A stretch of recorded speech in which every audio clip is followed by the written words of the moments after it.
Andi Purewal, Boxing Social in association back from Betfred. I'm joined by my granddad, Barry Jones. Barry, where have been? I don't know, mate. You've been in the UK? no letter, no phone? What's that, mate? I won't be around for much longer. I'm going back to America in a couple of weeks, so you'll have to lose me again. I'll see you out there.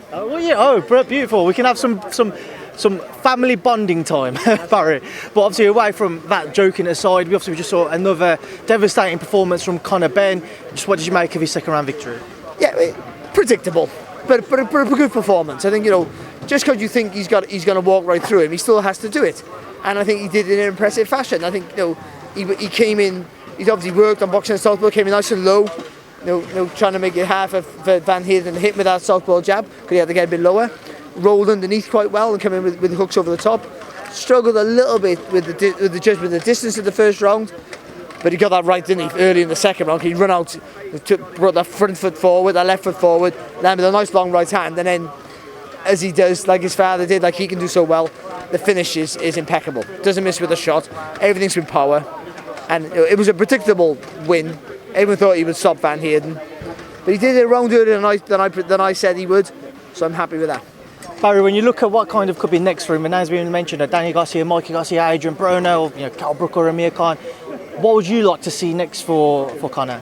It's irrelevant. What we're going to see is whatever. I don't think we're going to see a big name. I don't see it. I think we're going to have another fight where whoever it is, a past name. But I'd like to see. Yeah, he's number 5 in the world in some organisations, so he's not ready yet. He's there. So you have to put him in with a Danny Garcia if they can afford it, or a Keith Thurman if they can afford it, because these are guys who will be world champions, can be world champions again, but they're not right now. So the problem he's in a horribly fantastic weight where the champions are supreme, and the 4 or 5, 6 fighters underneath are also brilliant. So it's hard for him, but he's in that mix now, so he has to just take that gamble. One final thing from you next week, Fury White. What's your take? Like I've been saying on Boxing Social, if you have been watching the podcast and you haven't, Andy, what's going on?